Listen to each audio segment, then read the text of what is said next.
The best ever! Let me tell you something. Your Uncle Nick, he's the best Pokemon trainer there ever was. He has not caught all the Pokemon, nor does he need to, because he's got the one Pokemon that counts. And that Pokemon is Rattata. You see, Uncle Nick knows how to bend the rules almost to the point of breaking, because with this Rattata, he can defeat your level 100 Mewtwo, level 100 Charizard, whatever it is.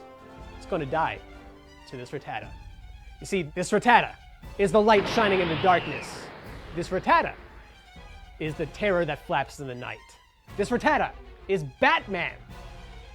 This Rattata will teach you the meaning of fear. Focus Sash, Endeavor, Quick Attack, Rattata. Uncle Nick's Rattata is like level 4. Uncle Nick's Rattata will still beat your legendaries. Now, Uncle Nick can see that you're a little confused, so Uncle Nick's gonna break this down for you. The Focus Sash. You give this Rattata a Focus Sash. What does it do? It makes it so that he cannot be one-hit KO'd. Moltres does Fire Spin, whatever super powerful attack it may be. Reduces him down to 1 health. You follow it up with Endeavor. Endeavor will reduce their HP down to whatever Rattata's is. They're down to 1 HP. And then you follow it up with the Killing Stroke. Quick Attack. Quick Attack is one of those moves guaranteed to go first. You do Quick Attack, that Pokemon is dead. The little kid you're playing is crying. You've just killed his legendary. You spit on his face, you stomp on his DS, and you walk away and tell him that's how you do it. And when Pokemon X and Y come out, unless when you're watching this they already are out, in which case this is what I am presently doing, I'll be figuratively stomping on all of your DSs with my Fear Rattata online.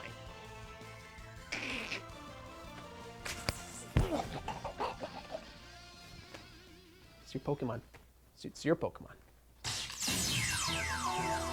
My best ever Pokemon, it's not stats, it's not like he's rare or shiny or any of that business, but he just becomes an integral part of your team, and that is my Geodude. My current playthrough of Pokemon Blue comes by the fact that I'm playing it at the gym. It's the way I pass the time on the bike. And as I've been going through the towns, through the fields, then I roll into that first cave. All these Zubats coming out, But then, there was a Geodude. I caught him. I got him down to a good level, got my Geodude.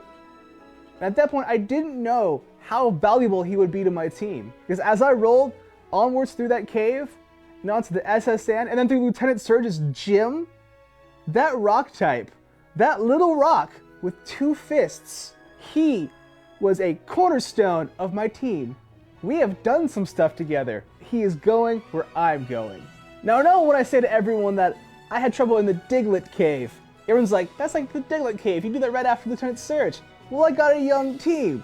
We're low level. They were taking out my Pikachu, my Paris, but my Geodude was strong. Usually, I don't really name my Pokemon, but if I was gonna nickname Geodude, I'd probably go with something like Mount Badass.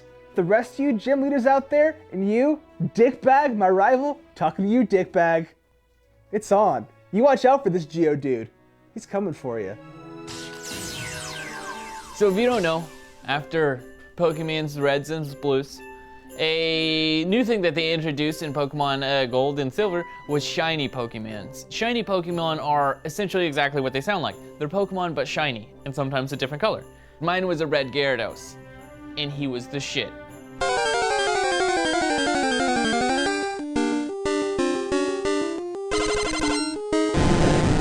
I remember the first time I was playing through Gold and Silver, and I saw this Red Gyarados, and I was like, the fuck, Gyarados ain't red? What the fuck?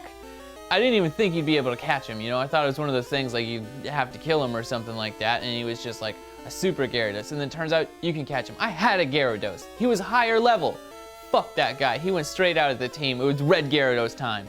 And I named him Commie Chomps because he was a communist-looking Gyarados. And I always imagine him just being, you know, like normal Gyarados, all serpentining and shit, but with like a little USSR beret on. He was like, what up?